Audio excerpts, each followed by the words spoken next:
புளோரிடாவில் விமானத்தின் தரையிறங்கும் கேர் பகுதியில் 2 சடலங்கள் கண்டெடுப்பு. கலிபோர்னியாவில் காட்டுத்தீ, 30,000 பேர் கட்டாயமாக வெளியேற்றம்.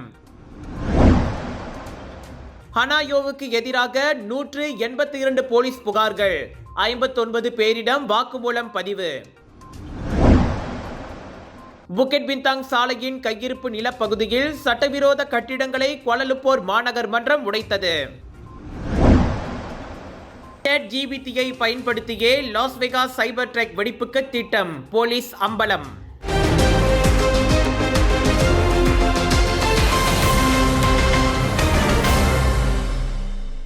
இளைஞர் மற்றும் விளையாட்டுத்துறை அமைச்சர் ஹனாயோ எழுதிய புத்தகம் நாட்டின் பாதுகாப்புக்கு மிரட்டலாகவும் ஆபத்தாகவும் இருப்பதாக கூறப்படுவது தொடர்பில் மேற்கொள்ளப்பட்டு வரும் விசாரணையில் இதுவரை 59 தனிப்பட்ட நபர்களிடம் போலீசார் வாக்குமூலம் பதிவு செய்துள்ளனர்.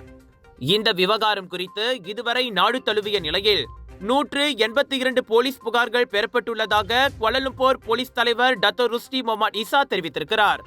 எனினும் ஹனாயோவிடம் இன்னும் வாக்குமூலம் பதிவு செய்யப்படவில்லை என அவர் கூறினார். மலேசிய டாருல் இஸ்லாம் சமூக நல இயக்கம் மற்றும் மலேசிய இஸ்லாமிய பயணீட்டாளர் சங்கம் உட்பட பல்வேறு அரசு சார்பற்ற இயக்கங்கள் ஹனாயோவுக்கு எதிராக போலீஸ் புகார்களை செய்துள்ளதாக இதற்கு முன் தகவல்கள் வெளியாகின.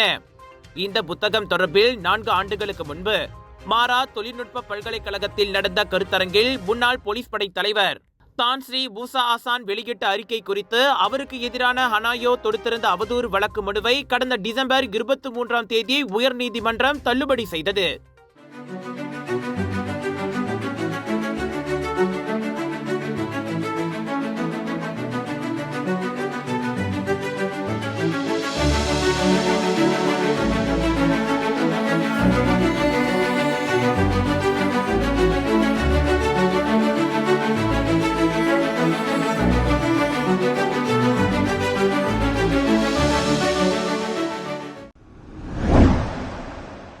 புக்கெட் பிந்தாங் பகுதியில் உள்ள சாலையின் கையிருப்பு நிலப்பகுதியில் கட்டப்பட்டிருந்த சட்டவிரோத கட்டிடங்களை கோலாலம்பூர் மாநகர் மன்றத்தின் அமலாக்க பிரிவு தரைமட்டமாக்கியது.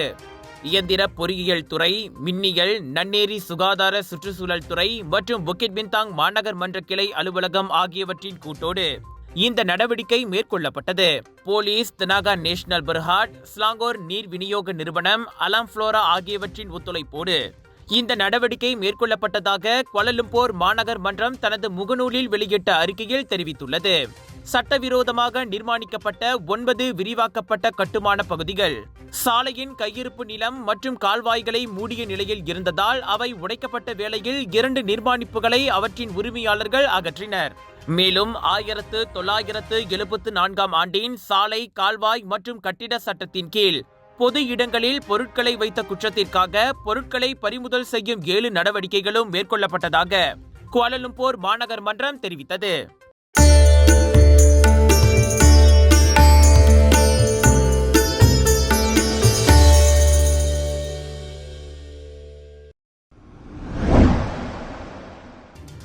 பண்டார் சன்வேயில் புத்தாண்டை வரவேற்கும் இசை நிகழ்ச்சிக்கு வந்தவர்களில் போதைப்பொருள் பயன்படுத்திய சந்தேகத்தினால் சிகிச்சைக்கு உள்ளான 2 சுய நினைவுக்கு திரும்பியதால் அவர்களிடம் போலீசார் விரைவில் வாக்குமூலம் பதிவு செய்வார்கள். தற்போது அவ்விருவரின் நிலை சீராக இருப்பதோடு அவர்கள் தொடர்ந்து மலாயா பல்கலைக்கழக மருத்துவ மையத்தில் சிகிச்சை பெற்று வருவார்கள் என சுபாங்கயா மாவட்ட போலீஸ் தலைவர் துணை கமிஷனர் வான் அஸ்லான் வான் மாமாட் தெரிவித்தார். இப்போதைக்கு போலீசார் அவர்களின் வாக்குமூலத்தை பதிவு செய்யவில்லை. விசாரணைக்கு உதவும் பொருட்டு கலை நிகழ்ச்சி ஏற்பாட்டாளர்கள் உட்பட இதுவரை 49 தனிப்பட்ட நபர்களிடம் வாக்குமூலம் பதிவு செய்யப்பட்டுள்ளதாக வான் அஸ்லான் கூறினார். விசாரணை முடிந்ததும் அது தொடர்பான ஆவணங்கள் அரசாங்க தரப்பு துணை வழக்கறிஞருக்கு அனுப்பி வைக்கப்படும். டிசம்பர் 31ஆம் தேதி புத்தாண்டுக்கு முன்னதாக நடைபெற்ற பிங்க்ஃபிஷ் கலை நிகழ்ச்சியில் கலந்து கொண்ட பின் 4 மரணமடைந்ததோடு 3 காயமடைந்ததாக இதற்கு முன் ஸ்லாங்கோர் போலீஸ் தலைவர் டத்தோ உசேன் ஒமர் கான் தெரிவித்திருந்தார். இறந்த 4 உடலில் மேற்கொள்ளப்பட்ட பிரேத பரிசோதனை முடிவுகள் மற்றும் இதர 3 மேற்கொள்ளப்பட்ட பரிசோதனையிலும் அவர்கள் அனைவரும் எக்தசி போதை மாத்திரைகளை உட்கொண்டதாக நம்பப்படுகிறது. புக்கெட் ஜாலிலில் அக்ஸியாத்தா அரேனா அரங்கின் கூரையில் கசிவு ஏற்பட்டு மழைநீர் ஒழுகிய சம்பவத்திற்கு மலேசிய விளையாட்டரங்க கழகமான PSM மன்னிப்பு கேட்டுக் கொண்டுள்ளது. குறிப்பாக போட்டி ஏற்பாட்டாளர்கள் மற்றும் ரசிகர்களிடம் மன்னிப்பு கோருவதாக அக்கழகம் அறிக்கை ஒன்றில் கூறியது. மழைநீர் கசிவால் அங்கு நடைபெற்று வரும் மலேசிய பொது பூப்பந்து போட்டி நேற்று சிறிது நேரத்திற்கு தடைப்பட்டது. எனினும் ஆடுகளத்தில் ஒழுகிய நீரை குத்தகையார் விரைந்து செயல்பட்டு அகற்றியதாக PSM கூறியது. இதையடுத்து இரவு 8 மணி வாக்கில் ஆடுகளத்தை பயன்படுத்த முடிந்தது. அப்பிரச்சனை மீண்டும் நிகழாதிருக்க உரிய முன்னேற்பாடுகள் செய்யப்பட்டுள்ளன. அவ்வகையில் போட்டி முடியும் வரை 10க்கும் மேற்பட்ட பணியாளர்கள் அரங்கின் கூரை பகுதியில் பணியில் ஈடுபட்டிருப்பர். அதே சமயம் குத்தகையாளரும் JKRம் பழுதுபார்ப்பு பணிகளில் ஈடுபட்டு வருவதாக PSM கூறியது. பாதுகாக்கப்பட்ட வனவிலங்குகளை சட்டவிரோதமாக வேட்டையாடி வந்த 50 வயது உள்ளூர் ஆடவர் கிளாந்தானில் கைதாகியுள்ளார். பாசிர்புத்தே போலீஸ் துணையுடன் வனவிலங்கு பாதுகாப்பு மற்றும் தேசிய பூங்காக்கள் துறையான பெர்ஹலித்தானின் 7 அதிகாரிகள் சந்தேக நபரின் வீட்டை முற்றுகையிட்ட போது விஷயம் வெளிச்சத்துக்கு வந்தது. வேட்டையாடிய வனவிலங்குகளின் இறைச்சிகளையும் தலைகளையும் வீட்டில் ஒரு பெரிய குளிர்பதன பெட்டிக்குள் வைத்து அவ்வாடவர் பாதுகாத்து வந்துள்ளார். குளிர்பதன பெட்டியை திறந்து பார்த்ததில் அதனுள் கீஜாங் எனப்படும் மரிமான்களின் 3 தலைகளை கண்டு அதிகாரிகள் அதிர்ச்சி அடைந்தனர்.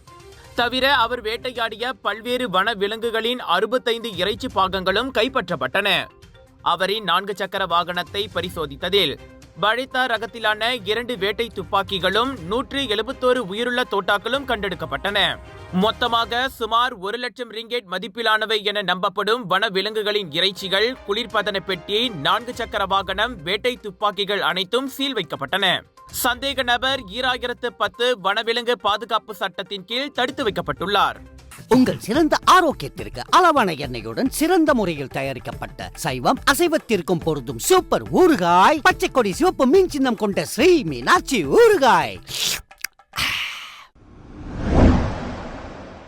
புத்தாண்டு தினத்தன்று அமெரிக்கா லாஸ் வேகாஸில் டொனால்ட் ட்ரம்புக்கு சொந்தமான ஹோட்டலுக்கு வெளியே சைபர் ட்ரக் எனப்படும் மின்சார ட்ரக் வாகனம் வெடித்ததில் ChatGPTயின் உதவி நாடப்பட்டுள்ளது தெரியவந்துள்ளது. உயிரிழந்த சைபர் ட்ரக் ஓட்டுநர் AI அதிநவீன தொழில்நுட்பத்தில் செயல்படும் ChatGPTயை பயன்படுத்தி சில ஆலோசனைகளை பெற்றுள்ளார். அதாவது வெடிப்பை உருவாக்க எவ்வளவு வெடிப்பொருட்கள் தேவை என்பதை ChatGPTயிடம்தான் அவர் கேட்டுள்ளார். அமெரிக்க மண்ணில் ChatGPT துணையுடன் வெடிப்பொருட்கள் சாதனம் உருவாக்கப்பட்டுள்ளது இதுவே முதன்முறை என லாஸ் வேகாஸ் போலீஸ் கூறியது. தீய நோக்கத்திற்கு இந்த AI தொழில்நுட்பம் துணை போகலாம் என விமர்சகர்கள் ஏற்கனவே எச்சரித்துள்ள நிலையில் இந்த சைபர் ட்ரக் வெடிப்பு சம்பவம் அதற்கு வலுவூட்டியுள்ளது. இவ்வேளையில் AI கருவிகள் பொறுப்போடு பயன்படுத்தப்படுவதை உறுதி செய்யும் கடப்பாட்டுக்கு ChatGPT உருவாக்குனரான OpenAI மீண்டும் உத்தரவாதம் வழங்கியுள்ளது. தீங்கு விளைவிக்கும் உத்தரவுகளை மறுக்கும் வகையிலேயே AI சாதனங்கள் வடிவமைக்கப்பட்டுள்ளன. இந்த லாஸ் வேகாஸ் சம்பவத்தில் கூட ChatGPT தீங்கு விளைவிக்கும் அல்லது சட்டவிரோத நடவடிக்கைகளுக்கு எதிராக எச்சரிக்கைகளை வழங்கியதாக OpenAI கூறிக்கொண்டது. இந்நிலையில் அந்நிறுவனம் விசாரணைக்கு அழைக்கப்படுமா என்பது குறித்து போலீஸ் தெரிவிக்கவில்லை. அமெரிக்காவின் நியூயார்க்கில் இருந்து புளோரிடா சென்ற ஜெட் ப்ளூ விமானத்தின் தரையிறங்கும் கேர் பகுதியில் 2 சடலங்கள் கண்டெடுக்கப்பட்டதால் பெரும் பரபரப்பு ஏற்பட்டது. ஃபோர்ட் லாடர்டேல் விமான நிலையத்தில் தரை இறங்கியதும் வழக்கமான பரிசோதனை மேற்கொள்ளப்பட்ட போது அச்சடலங்கள் கண்டெடுக்கப்பட்டன. எனினும் இதுவரை அவை அடையாளம் காணப்படவில்லை.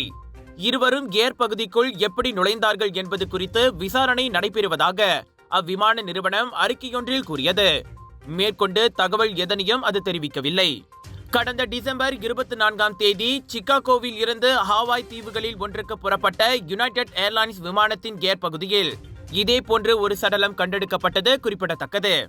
இதற்கு முந்தைய சில சம்பவங்களில் கள்ளக்குடியேறிகள் விமானத்தின் கேர் பகுதிக்குள் அத்துமீறி ஆபத்தான பயணங்களை மேற்கொண்டுள்ளனர். பினாங் கடா பேரா மக்களே, GM இந்தியன்ஸ் பெருமையுடன் வழங்கும் பினாங் குளோபல் பாலிவுட் பஜார் 8 இருந்து 12 ஜனவரி வரை Aeon Big Seberang Jaya Perai Penang viral food ஃபெஸ்டிவலில் 100க்கும் அதிகமான உணவுகள் திரண்டு வாருங்கள், மகிழ்ந்து போவீர்கள். கலிபோர்னியாவில் ஆடம்பர குடியிருப்பு பகுதியில் ஏற்பட்ட மோசமான காட்டுத்தீயை தொடர்ந்து அங்கிருந்து சுமார் 30,000 பேர் கட்டாயமாக வெளியேற்றப்பட்டனர். சாந்தா மோனிகா மற்றும் மலிபு பகுதிக்கிடையே 500 ஏக்கர் நிலம் அழிந்தது. மணிக்கு 80 முதல் 130 கிலோமீட்டர் வேகத்திற்கு காற்று வீசக்கூடும் என்பதால் நிலைமை மேலும் மோசமடையக்கூடும் என அதிகாரிகள் எச்சரித்துள்ளனர். தீ விரைவாக பரவியதால் மக்களின் குடியிருப்பு பகுதிகள் அழிந்ததால் போக்குவரத்து பிரச்சனையும் ஏற்பட்டது. தீயை அணைப்பதற்கு வான் பகுதியில் இருந்து நவீனமயமான கருவிகளும் பயன்படுத்தப்பட்டன.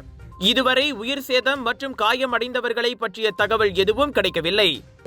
மலேசியாவில் முதல் முறையாக என்ரிகோஸ் நிறுவனம் மாட்டுப் பொங்கல் விழாவை பெரிதளவில் கொண்டாடவிருக்கின்றது. கிராம சூழலுடன் மாட்டு வண்டி கண்காட்சி, பாரம்பரிய விளையாட்டுகள், ஜல்லிக்கட்டு கண்காட்சி உள்ளிட்ட பல நிகழ்ச்சிகளை நடத்தப்பட உள்ளன. இந்த சிறப்பான விழாவில் கலந்து கொண்டு பொங்கல் திருநாளை அனுபவிக்க உங்கள் அனைவரையும் என்ரிகோஸ் அழைக்கிறது. இந்த விழாவில் கலந்து கொள்ள www.enrico.com.my என்ற அகப்பக்கத்தை நாடுங்கள் அல்லது 0125522845 என்ற எண்ணை தொடர்பு கொள்ளுங்கள்.